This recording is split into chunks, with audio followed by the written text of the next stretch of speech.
Hi guys, welcome back to my channel. My name is Favor and I'm a lifestyle content creator living in Manitoba, Canada. If this is the first time here, you're definitely welcome. Please subscribe so you can join our family, and if you're a returning subscriber, thank you for always coming when I post new videos. So guys, this video is pretty much about mistakes newcomers make in Canada, and I'm just going to be sharing things you need to be aware of when moving to Canada.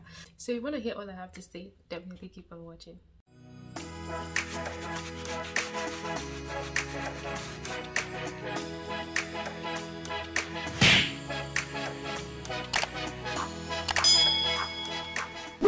The first point on my list would be, do not convert your country's currency to Canadian dollars. See, don't do it. I have done it. I have been there. I understand. I can relate. And that's why I said, let me come and tell you, okay? There's always that small voice telling you, convert. Don't listen to that voice. It's a trap. It's a trap. You will end up in premium tiers. Like, you're gonna be heartbroken because by the time you do the conversion, you'll be like, how am I spending this on this? But like, see, just calm down. It's gonna be alright. I mean, if you're gonna be spending a currency that's higher than Canadian dollars, then you can afford to. But see, the reality is just don't convert, regardless of the currency you're coming from. Do not convert, okay? Don't say I did not tell you. If you end up in premium tiers or you're and since we're talking about money, I'd just like to add that the cost of living here is quite high, okay? So don't compare. Like, things here are not as cheap as, you know, you would expect, especially when you make that conversion. So I guess the key message here is do not compare, especially when you're coming from a country where the cost of living is not as high as it is here, okay? The good news is you're going to be a resident in Canada, right? Meaning you'll be earning in Canadian dollars. So it kind of balances things, right? The problem would be if you were, you know, earning in, you know, your country's currency and then you're spending in Canadian dollars, right? But since you're going to be a resident here, you start earning in Canadian dollars, and you know, it will balance things out for you. I mean, for international students, it's usually not as easy at the beginning, you know, because you're spending your country's currency and all of that, but over time everything will balance out for you, okay? So yeah, things are expensive, but you know, because you're earning in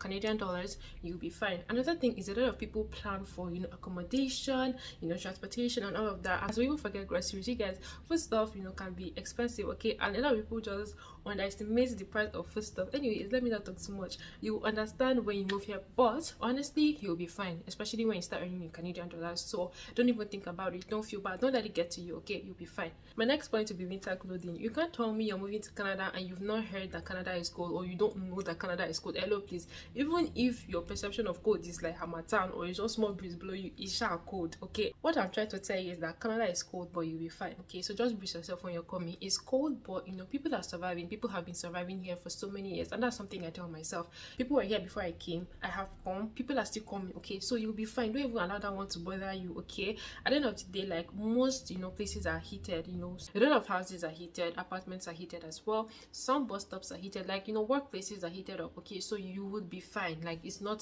that bad. It's not the end of the world. The time where cold gets to you is usually during transit, right? So like, if you're walking from your house to your car, or you're walking from your house to the bus stop to get the bus, you know, or if you're waiting for your bus at the bus stop, like, those are the times where I would say the cold really gets to people. But aside that, most people are indoors during winter, right? Like, nobody's going to be taking very long walks. I mean, there are people that take walks, but not a lot. Places are heated up during the winter, so you know, you would survive. And since we're talking about winter, I would just like to mention that you don't need a lot of winter clothing when moving to Canada. Like, you don't have to go and buy the whole store in the name of, I want to buy winter clothing. Hello, please. Don't go and waste your money to buy something that may not even work. Depending on the province that you're moving to, some of those jackets that you buy outside of Canada are not even sufficient, okay? I needed to put this out there so you don't get disappointed when you bring your jackets and you're still feeling cold, okay? Even with, you know, very thick jackets, you would still feel cold, especially when the weather gets really cold, okay? So if you're moving to a province like British Columbia, you might get away with buying a jacket outside of Canada. But if you're moving to a province like Manitoba, Saskatchewan, Alberta, see, there's no need to go and buy plenty of jackets. In fact, just even come as you are. You can get like one jacket to, you know, get you started and all of that, and then, you know, when you get here, you figure out, you know, what jacket will be better for you. But you know, a lot of times you don't need to buy so many jackets when moving here. The other thing is, even for people that live here, they don't use so many jackets. Like, if you have one or two good winter jackets, you're good for the season, because how many jackets can you wear? Like, really, how many jackets can you wear at a point in time?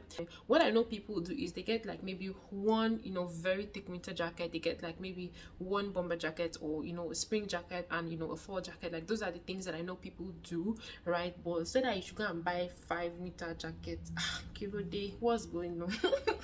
so you don't need so many winter jackets. 1 or 2 good jackets would, you know, carry you for the season. And yeah, you don't need to buy so many jackets when coming from outside of Canada, because sometimes those jackets are not as sufficient. Sometimes those jackets might not be good enough. So yeah, just come here and then you would figure out what you need and what works better for the province you're moving to. Okay, the next thing I'll be talking about is credit cards. Credit cards are good, but honestly you have to be careful. If you're someone that can't really control your expenses, then I would advise you to calm down first. Okay, go and figure out, you know, controlling your expenses before you go collect credit card. You need a credit card to build up a credit history, especially if you plan to stay in Canada long term. Okay, when it comes to buying a house, you know, and buying a car, your credit history is very important there, so that's why you need to build a credit history. However, if you are not good with your spending, hello, please calm down. You don't have to rush to collect that card.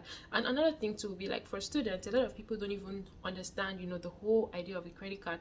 I'm not going to be talking so much about credit cards in this video, but I just want to let you know that a credit card is good, but if you're not careful, you can go collect mistake. Okay, a lot of students moving here feel like, you know, it's free money. It's not free money, okay, because they're borrowing money. Technically that's what it is. It's like they're borrowing money and you have to pay back, and sometimes they will tell you, oh, all you have to do is pay your minimum payment. Hello, pay as much as you can pay. That's the advice I tell people. And for me, one thing that I do is I try not to spend money that I don't have. So if I know I don't have this money to pay back, why am I spending it? Like, there's no need. Okay, so please be careful. You need your credit card to be able to build, you know, your credit history, but be careful when spending. Don't spend more than you have, just so you don't end up in debt. If you have more questions about credit card, you can definitely speak to your financial advisor, or, you know, go to your bank and ask for a financial advisor, and, you know, ask them everything you want to ask about a credit card. Read up online, educate yourself, speak with a financial advisor. If you don't have a financial advisor, go to any bank or go to your bank and ask for a financial advisor and get them to educate you, because you don't want to miss it in this area. Okay,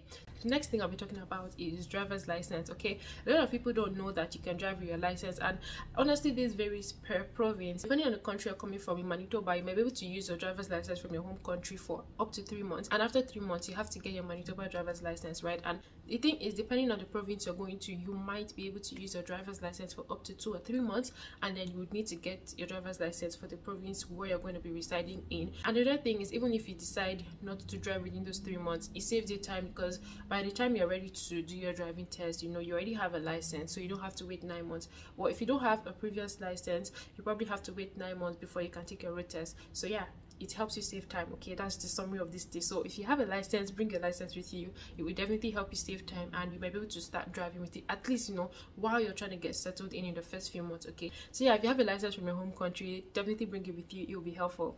The next thing I'll be talking about would be for you to bring a travel adapter or universal adapter when moving to Canada. You guys, this is something that I feel is very underrated. A lot of people don't talk about it, but I feel like it's also something that, you know, is very helpful or very handy when moving to Canada. You're going to be coming with your phone, laptop, you know, and maybe some other devices, right? You want to be able to charge these devices when, you know, the battery runs out. So definitely get an adapter. A lot of times, you know, our chargers are different when we move from other countries, so it's just something to have in mind. Okay, so when you're moving, come with your adapter. That will be one less thing for you to worry about when you come. Okay, so yeah, definitely bring an adapter. Since we're talking about chargers, adapters, and all of that, I would also like to mention that some of your appliances might not work when you come. Okay, so honestly I would say just come as you are. Just come with your clothes and your foot stuff.